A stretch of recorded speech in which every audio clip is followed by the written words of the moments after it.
Abroad Pod. Hello, listener, and thank you so much for joining us on this 54th edition of the Teaching Abroad Pod. I'm your host, Rowan Lomas, and joining me as co-host is Ashley from our operations department. How are things going with you, Ashley? Very good, thank you. It's early for us today. Our guest is in a much later time zone, so I'll be side sipping my coffee throughout the interview today. How about you? Good, thanks. It's so early, I didn't even have a chance to make coffee, so I'm going to be jealous of you. But We more do what we can. importantly, today we have an upcoming interview with one of the job placement contacts in Japan. He does hiring for a language school that has, as far as I know, over 1,500 branches around the country. Is that the type of school you worked at in Japan? Yes, that's exactly what it was. It was definitely more franchise-like, which does have its benefits. We had standardized, easy to follow curriculum, so you weren't having to make a bunch of lesson plans on the fly. And there were options to transfer to new cities as well, if you wanted to try something different. And there were plenty of opportunities to meet other teachers as well, as you were kind of going to different schools. So that was nice. So it's good socially to be working for a big chain Yes. school in a sense. Yes, when you're in a foreign country and you don't speak the language, of course it's a plus.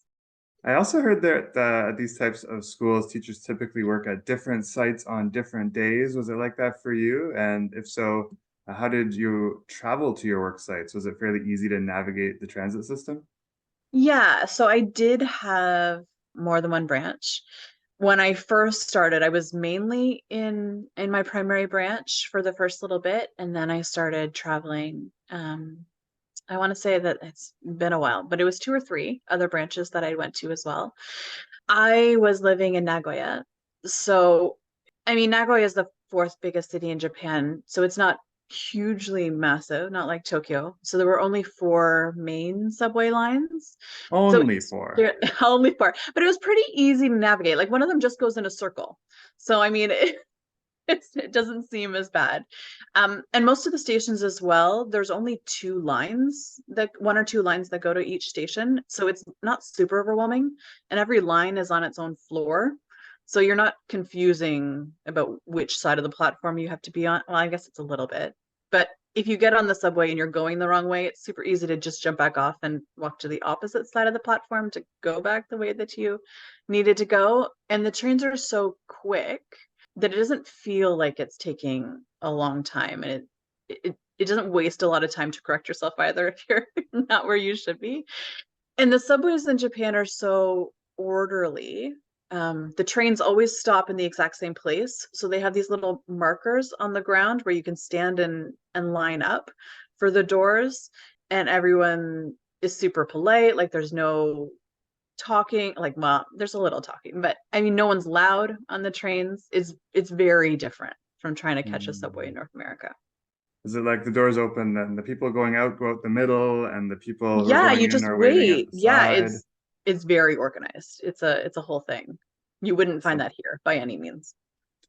well, we'll have an opportunity shortly to ask questions of Jason Wright, the Human Resources Manager from Peppy Kids Club in Japan, all about how things work at that school in terms of what they're looking for in candidates, what's the work situation, and life in Japan in general, and so much more. So do be sure to stay tuned for the interview.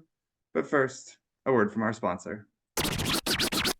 With Oxford Seminars, starting your new career teaching ESL couldn't be easier.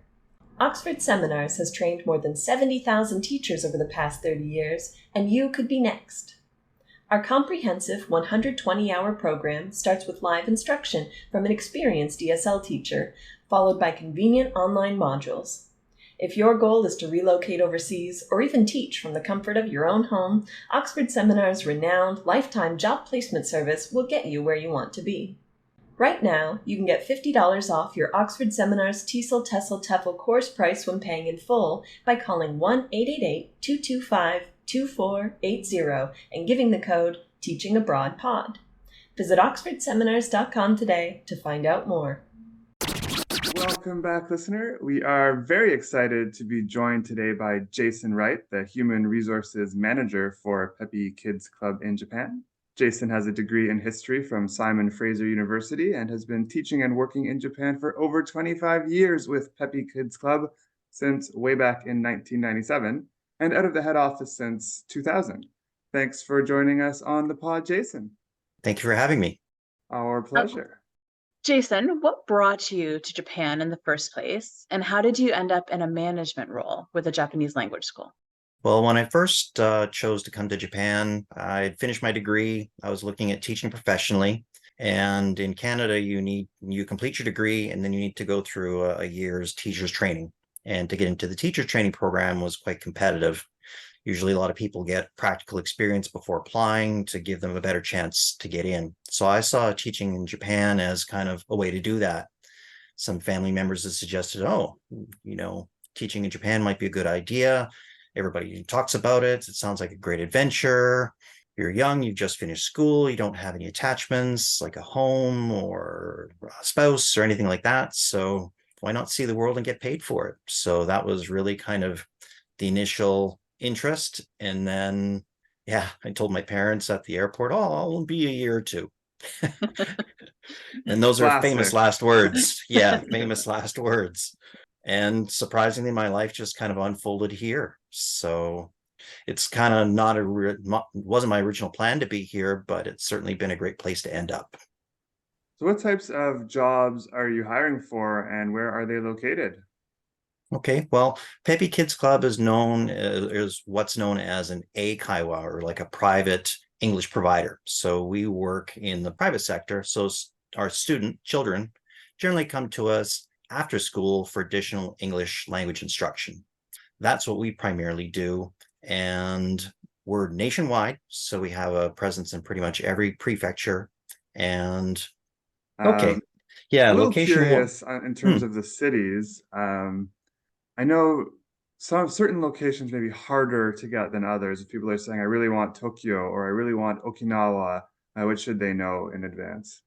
Okay, yeah. In terms of location, because we're nationwide, our focus has always been more on what I would call a semi-urban environment. And so these are going to be based in most of the main cities in most of the Japanese prefectures. So these are going to be places that are going to have a population of around 250,000 to about 500,000 people. So you're very right that, most people that apply to us often are very interested in the greater Tokyo area, the greater Osaka area, or really sort of hyper urban places like that. And that's generally somewhere where we don't really have much presence. So from when we began, our focus was always to put our classrooms and locations in places that were going to be convenient for families with small kids. So that meant focusing on the suburbs, the regional centers, and some smaller towns, and not necessarily the main cities. So what you're saying is they shouldn't expect to be in a major Tokyo neighborhood.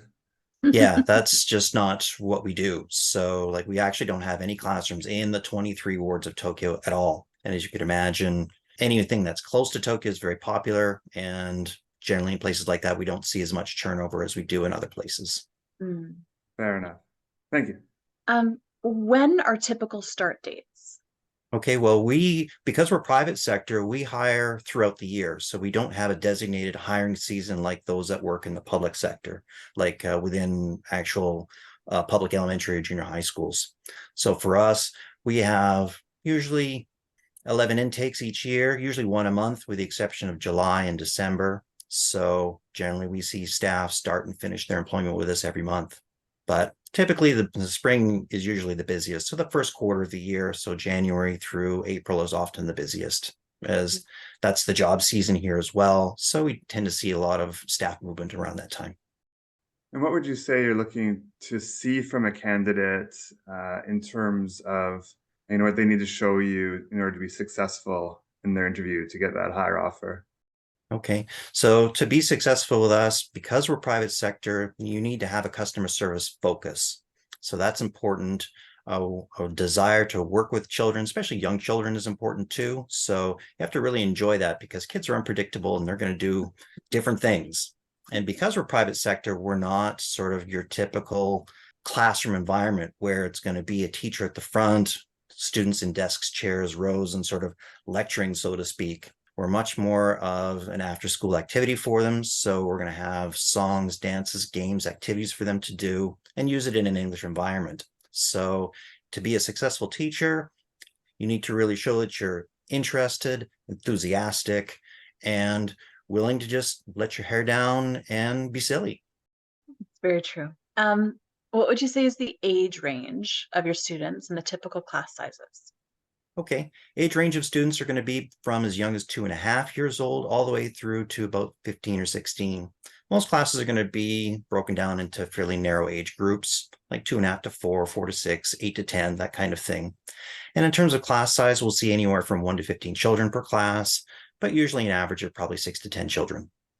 And do the teachers, the guest foreign teachers, have a local co-teacher? How does that work? No, we're unique because our staff are going to work alone with the children. So they're going to be the only adult on site with them. They're the ones that'll prepare the classroom, greet the parents and students when they arrive, be responsible for their safety and well-being during the lesson hour as well, and then ensure that the students are picked up safely by their guardians at the end of the lesson. What kind of support is provided to teachers? Are teachers provided with the curriculum and textbooks? Yeah, so we design and develop all of our own curriculum and materials in-house, and we've done that from the very beginning. So our clients purchase a package of materials that we produce, and then our classroom lessons tend to be an after service to those products. So it gives the students a chance to use what they're learning on their own at home, and then sort of take that on to the next level. So our classrooms, yeah, I would say are very well stocked with everything that the teacher might need: workbooks, CDs, flashcards, you name it, it's there. So, but we do have a fairly low tech approach when we hold our lessons. So there's not a lot of video or PowerPoint or that kind of thing, as parents usually feel pretty strongly that the kids get enough screen time at home and elsewhere. So they're looking for a much more kind of analog or hands-on experience where they're going to use books, flashcards, other materials like that, and games and activities to reinforce what we do. I guess just kind of going back to a previous question about hiring and what you're looking for, saying your lessons are a little low tech, you're using more hands-on stuff. How do you kind of demonstrate or have teachers demonstrate their ability in that in a interview across the seas? Okay, well, we make a demonstration lesson as a standard part of our interview. So we ask all of our applicants to do that. We set up a scenario and give them some guidance on, okay, you're going to create a demonstration lesson for us. It needs to be approximately 5 minutes or less. You have a target age student, and we tell them that they should expect that the student doesn't play or doesn't speak English well at all. So they're quite a new learner. And we usually give them a target language that we want them to demonstrate for us.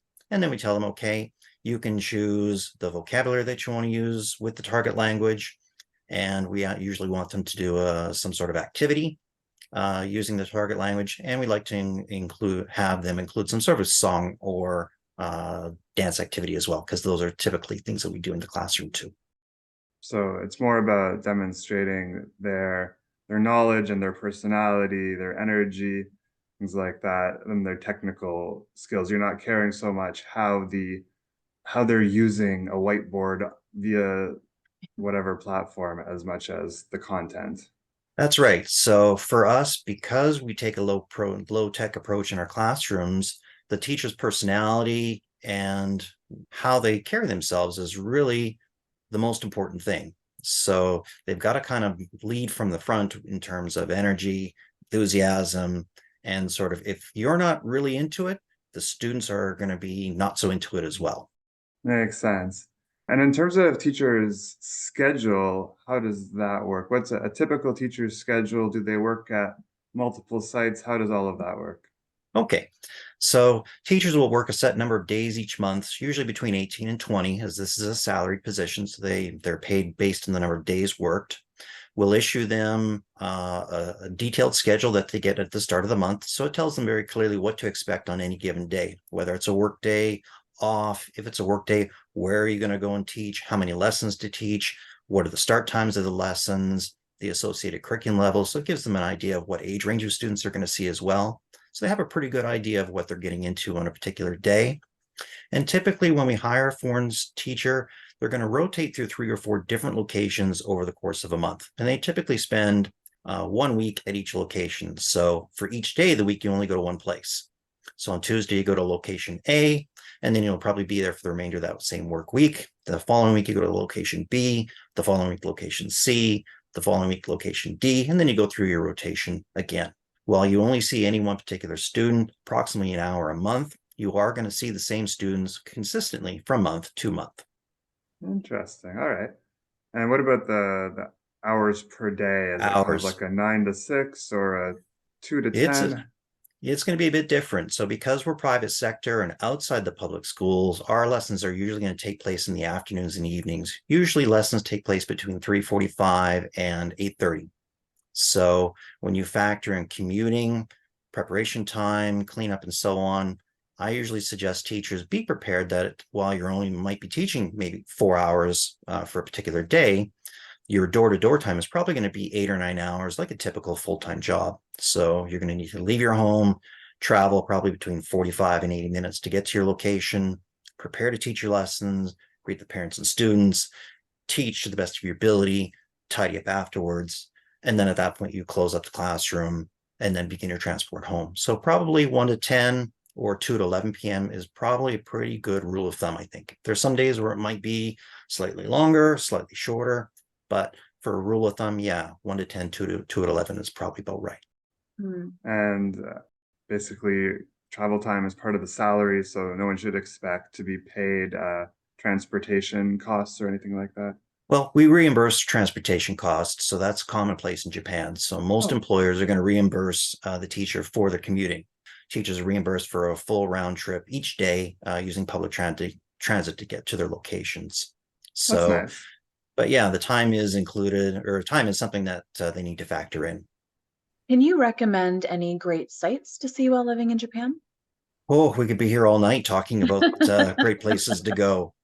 So just to kind of keep it, I guess, short, my favorite places to go would be, since I was a history major at school, I like to go to Kyoto often because the history there is so dense and the culture runs so deep there. So it's a lot like if you visit Rome in Europe, for example, there are centuries of history there. So everywhere you turn, there's something different.